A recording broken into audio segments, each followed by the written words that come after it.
My cat Freddie loves to be brushed and cuddled. But stirring up his cat allergens meant sneezing and itchy eyes.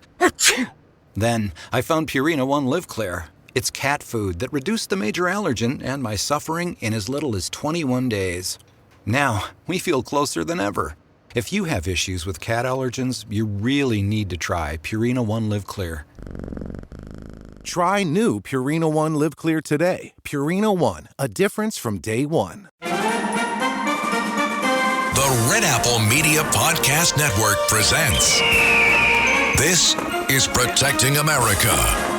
Now, here's Emmy-winning journalist Rita Cosby. And welcome to another edition of Protecting America. The world is on edge after Russian President Vladimir Putin announced that he is mobilizing at least 300,000 troops for war in Ukraine. And he is warning that he is not bluffing with a potential nuclear threat. Now, all of this comes after a major counteroffensive that has been successful by Ukrainian forces in recent weeks. And after a big week with many world leaders descending upon New York for the United Nations General Assembly. And joining us now to discuss all of this is Victoria Coates. She is a senior fellow at the Heritage Foundation and also President Trump's former deputy national security advisor. Victoria, great to have you here on the podcast. Rita, always wonderful to be with you. You know, this is really scary stuff. And when you hear somebody like Vladimir Putin, who has a history of committing evil deeds, saying, I'm not bluffing about nuclear weapons potentially, what are your thoughts? I think we have to pay very close attention. And I just have your listeners cast their mind back a couple of years to the 2017-2018 timeframe when Bashar al-Assad, who's basically protected by Putin in Syria, used chemical weapons twice under the Trump administration. They'll recall he also did it under the Obama administration, and Obama didn't do anything. But the Trump administration did. Trump took two strikes on Syria. For a while, we were saying it was our annual exercise because we did it in April 17 and April 18, but then he knocked it off because he knew that if he did it, there were going to be serious repercussions. Putin has watched all that. So he's now talking about potentially deploying another weapon of mass destruction, a nuclear weapon. He knows that if President Trump were in office, he would face serious repercussions, but he's probably assessing he would get the same thing from Biden that he got from Obama. In other words, maybe nothing potentially happens? No, and I was working for Senator Cruz when the quote-unquote red line was crossed, and what Obama does now is he blames it on Congress. He says the Congress wouldn't give him authority to strike. What we established in the Trump administration is if there's an incident like that and you want to take a retaliatory strike, it is within the president's Article 2 authorities to do so. And President Obama never sent the Congress anything to vote on one way or the other. They sent us a message saying, tell us what you'll authorize. Like, it's not our business to tell you what to authorize. So I would see the Biden administration going into the same very defensive crouch and not wanting to do anything serious, which would send Putin the message to knock it off.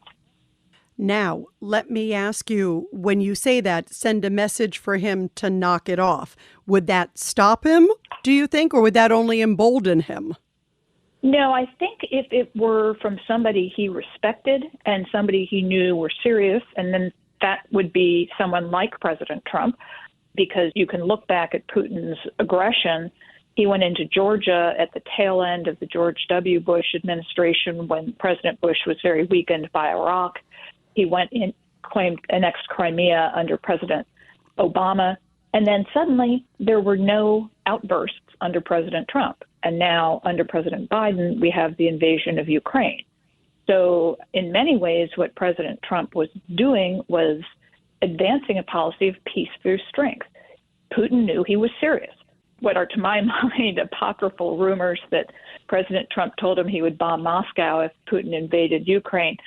But that's kind of hyperbole, but Putin knew there would be very serious consequences to any kind of action like this, and he didn't do it.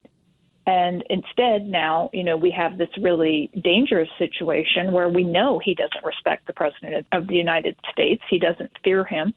And, to date has not seen the United States take the truly crushing measures we could take to win the war in Ukraine. So do you believe that Vladimir Putin sees President Biden as weak and may capitalize on that and may do something sadly dangerous, even more than he's already done? I think the invasion of Ukraine, Rita, is proof positive that that's the case. He wouldn't have done it otherwise. Now, the good news, if there is good news in this scenario, is clearly he miscalculated. And what he miscalculated it on was the will of the Ukrainian people to fight back for their country, that they do have a nationalistic spirit. They do consider themselves something more than just part of Greater Russia. They do have aspirations for better relations, both with Europe and, the United States and the West. And, they are winning. But what's shameful about it, from my perspective, is you are seeing the weapons that were transferred to them in the late summer, the HIMARS, for example, which are much in the news. There are others making this strategic difference. Why didn't we give them those in March when they demonstrated that they weren't going to crumble in 3 days? Why wasn't this wrapped up by June, which clearly it might have been had the United States been more forthcoming? And, that gives me a lot of concern.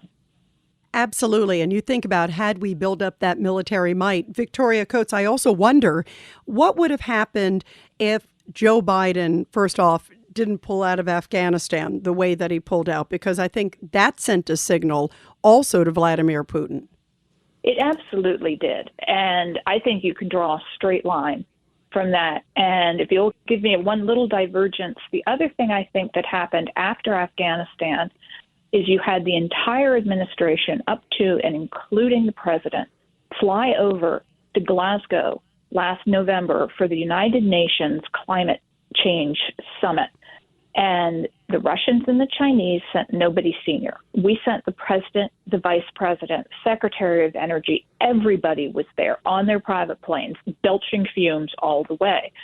And what the Russians and the Chinese sent were low-level delegations saying they didn't take this seriously. And I think that Putin looked at that combined with Afghanistan, and he said, these people are not serious.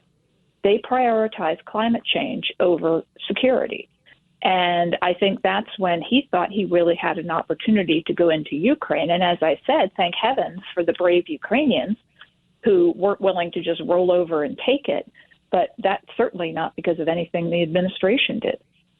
Also, don't you think Afghanistan in particular, leaving all the weapons behind, billions of dollars worth of equipment, prior even, as you mentioned, to Glasgow, where you see all of that stuff left behind in now terrorist hands, and now you've got, sadly, one of the most well-equipped terrorist groups there in Afghanistan using American weapons. I never understood why we didn't at least take as much as we could on some of those planes.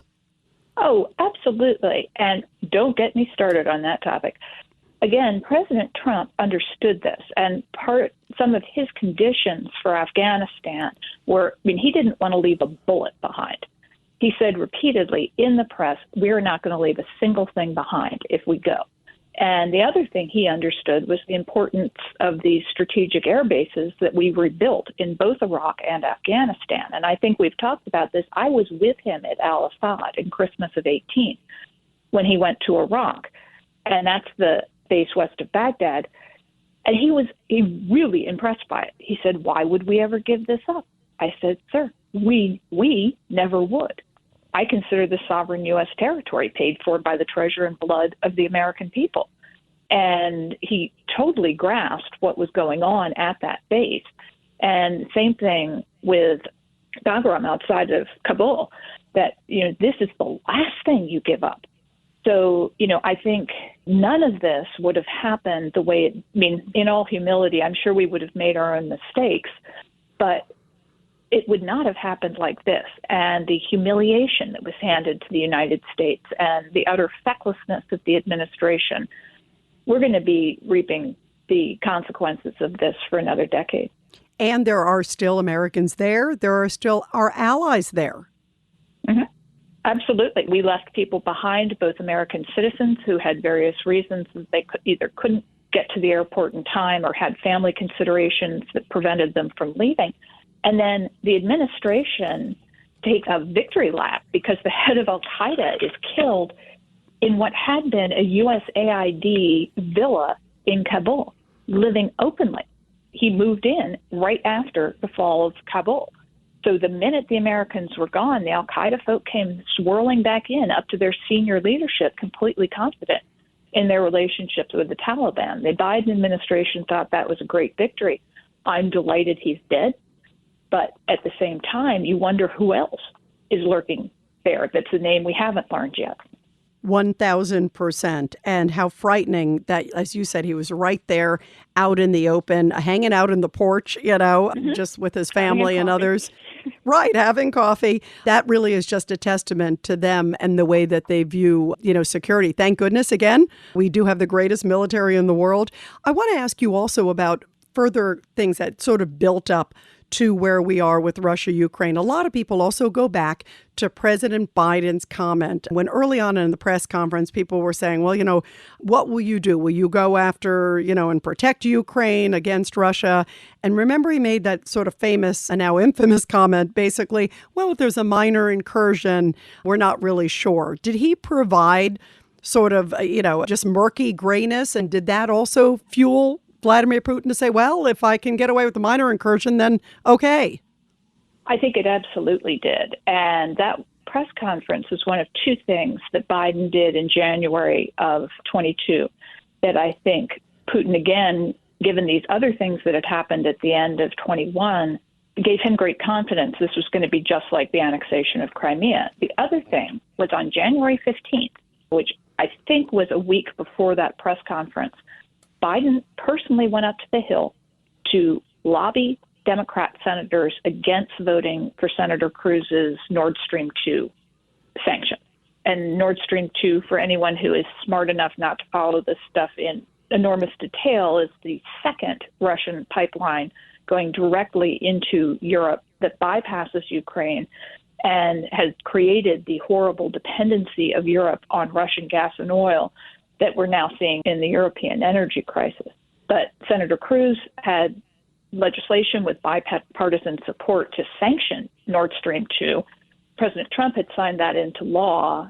President Biden had to let it lapse. This is like ping pong. Senator Cruz reintroduced it, and the same bipartisan group that had supported it before was ready to support it again until the president went up and whipped against an American senator for Russia. And, then we saw those sanctions lapse, again, not pass into law. And I think Putin just thought he had a straight line to it. Ryan Reynolds here from Mint Mobile. I don't know if you knew this, but anyone can get the same premium wireless for $15 a month plan that I've been enjoying. It's not just for celebrities. So do like I did and have one of your assistant's assistants switch you to Mint Mobile today. I'm told it's super easy to do at mintmobile.com/switch. Upfront payment of $45 for 3-month plan, equivalent to $15 per month required. Intro rate first 3 months only, then full price plan options available. Taxes and fees extra. See full terms at mintmobile.com. Yeah, and it's also coming at the same time, and you understand this as a deputy national security advisor so well, Victoria, it comes where we're cutting off also our own energy supplies. I mean, we're stopping, the drilling, we're stopping the pipelines, we're doing all these things, and yet we're allowing more free rein at the time to Russia. It really basically teed them up to benefit and put us at such a detriment. It's terrible. I had the opportunity to go out to North Dakota at the beginning of last week and visit the oil patch out there, I know this is going to come as a shock to people, an actual clean coal mine, which generates electricity, which is actually what saved California when they had their mishap a couple of weeks ago. And the oil people, the coal people, the natural gas people, to a man, told me, and a woman, told me every day we get something from Washington that slows us down, that prevents us from producing, that raises our costs, that we then have to pass along to consumers. And this is what is driving prices up on everything from what you pay for at the pump to your electricity bill. I assume everyone who's listening to this is getting those gobsmacking bills. every month, and it's going to get worse as we get into winter. For those of us who live in the colder states, it's really just extraordinary that in the name of a truly extreme sort of idolization of climate, that we would do this to the American people, because to my read, it is perfectly possible to have a responsible climate policy and have plentiful energy for all Americans, which can mostly be produced here at home. We don't have to be dependent. And the administration is trying to make us dependent, like Germany. And I contend we could have actually not only been energy dominant, we could have been selling. You think about what's about to happen in Europe, where they are so worried of a cold winter, how they're going to get by, as they've been trying to minimize their dependence on Russian oil and cut it out in many cases too as well, thank goodness. But they could be served by America. Think about, not only would we be able to take care of ourselves and be much more economically sound, we'd be able to sell it to Europe. We'd be able to give them an alternative, and it would have helped our economy. I mean, it's insanity. I will paraphrase a former boss who shall be renamed nameless and just say we could both make friends and make a little money. If the Biden administration had simply left the Trump administration policies in place, do nothing, just do no harm, we would be in such a position now, and I think we would not have seen, these crazy spikes in prices. I think you would have seen countries like Saudi Arabia and UAE be interested in more coordination with the United States rather than coordination with countries like Russia, Venezuela, and Iran. You would have us in a leadership position on global energy. And instead, the prices are so high and our production is such that they're talking about an export ban. That would be terrible if we suddenly can't export energy, to Europe. I was talking to a colleague in Bulgaria, of all places, today, who said they were so grateful that the United States was able to surge a couple of tankers of natural gas to them earlier in the summer when Russia cut off their supplies. What a great way to do diplomacy. We're not sending troops. We're not sending weapons. We're sending natural gas. We're turning on the lights. We're heating people's homes. And that's the way you project American power. But they've taken that away from us. The good news is we can get it back, but it's going to take time and it's going to cost a lot. Absolutely. 1,000%. I also have to get your reaction, Victoria, especially to President Biden's speech this week.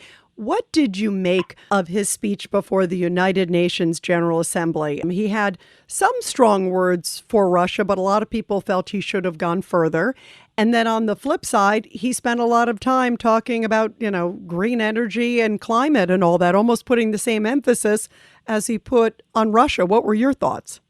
I thought it was an embarrassment. We had several, and I was up for a couple of days this week to support the United Against a Nuclear Iran, which will be a topic for another podcast, which we were finally back in person to have that very important meeting hosted by Senator Lieberman. But the president's speech, it was like Jekyll and Hyde. And I agree, some of his language on Russia was fine, but it wasn't matched with actions. And I think if we have a United Nations Security Council member threatening nuclear strikes in Europe, and there's literally nothing we can do about it, you have to question the usefulness of the United Nations. Because I asked several experts, and we have some wonderful ones at Heritage, what is the mechanism? What if they do it? There is no mechanism. They have an ironclad veto. So they can strike Europe with nuclear weapons and continue to sit on the Security Council. I just have to question the value there. And then in the president's speech, there was both the green energy and something related, which was his language on China, which is this isn't a new Cold War. We seek partnership. We come in peace. That's nice. But if your goal is to get to some kind of climate deal with President Xi, that is just going to be, talk about a Pyrrhic victory.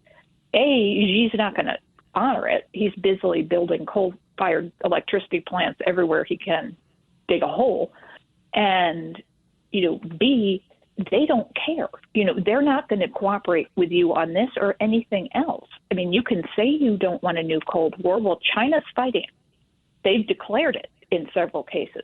And as much as you may not want it, it is real. And I think it is something all folks, or let's put it this way, the vast majority of Americans, I would say all Republicans from all different sides, of conservatism understand this. And I would also say the vast majority of Democrats understand this, that you can't domesticate this China, not this Chinese government. We could certainly in the future envision a happier place where we can have a more friendly relationship with the Chinese people, but not this regime, not this president. And saying anything but that with just clarion clarity from the podium of the United Nations opens the United States up for a world of hurt. How would you rate his comments on Russia, the comments that President Biden made before the UN General Assembly? In the abstract, just looking at words on paper, they're probably, it's the right thing to say, a 6 or a 7. But the problem is, Rita, when asked what his strategy is or what his intentions are, all he'll say is, I'll do whatever it takes for as long as it takes. That's not a strategy if you haven't defined where you're going. That's just a dodge. And until he levels with the American people, and he's spending their money hand over fist on a whole range of things that I know you and I disagree with, I actually support lethal military aid to Ukraine. But I would like to know how that's, what is the goal? What are we doing to achieve the goal? And then I want to keep a laser eye on the reconstruction, because the one thing that President Zelensky has said that I really disagree with is earlier this summer, he said on a podcast, it's on YouTube, that he's totally open to China being part of the reconstruction. That's a hard stop, because I do not want U.S. taxpayer dollars funding some state-owned Chinese entity that's, he's given a contract to rebuild the Kiev subway or anything else, a communication system. There were very credible stories about how Huawei, which was in Ukraine systems, may have been used for surveillance in the beginning of the war effort. So, we have to make sure that whatever the Biden administration is doing on Russia, particularly as it comes to the reconstruction, we are watching those dollars very, very closely. They're not going to climate. They're not going to China. They're going to actually making, Ukraine a functioning, uncorrupt partner that can have closer relationships with Europe and the West. And where do you see everything headed with Russia and Ukraine in the near future and potentially, weeks, months down the road? Well, what I would like to see and what I think now is possible, which I wouldn't have said to you a month ago, is, Zelensky's right. They can win. And he should be talking about the future of Ukraine and, what's potential, post-war. And I would hope the conversations between, that government and their American counterparts are, okay, what do you need? And then how do we prevent this from happening again? If we're rebuilding Ukraine, how do we, rebuild Ukrainian industry so that we don't have these catastrophic shortages of ammunition, this sort of thing? You can produce it in-house. You can produce it to NATO specifications. I'm not saying they would be NATO members, but they could be a provider, given their industrial base, for NATO countries in the region. So there are all sorts of things that could happen. Unfortunately, the administration just seems so distracted by domestic politics. And, they think they've got a political winner with abortion, so that's all they want to talk about is, murdering unborn babies, which doesn't seem like a great winner to me, but what do I know about domestic policies? But they just seem so distracted. I don't think they're focused on wrapping this thing up so that we can, by Christmas, say, okay, we won, they lost, to paraphrase Reagan. So, this is a great victory for the West. It's a great victory for Ukraine. And let Russia do a whole lot of soul searching in the new year. Absolutely. And I agree with you, by the way. Throw everything we can to help Ukraine. They have shown unbelievable courage, unbelievable dedication. And we need to be all in to protect them and defend them and give them the freedom that they absolutely deserve. Well, everybody, don't forget to subscribe and also share this podcast and all of our great, great podcasts here. And Victoria Coates, I just want to thank you so much for all you do to protect America and for everything you do for global security as well. It is so great to have your valuable insight, especially on such an important topic. It's a pleasure to visit with you, Rita, anytime.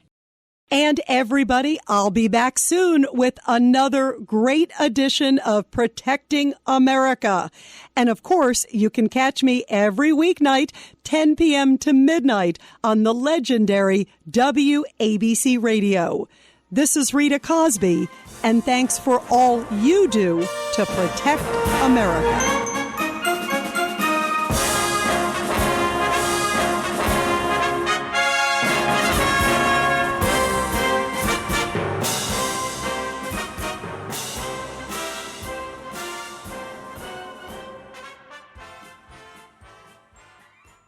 At Arizona State University, we've made online education better, smarter, and more personalized so you can go further in your aspiring field. I decided to pursue medicine once I realized that ASU did have the online program for biological sciences. You're still required to learn the same curriculum. You're still being tested on the same content that anyone would be tested on in person. The comprehensiveness of the program prepared me so well for medical school.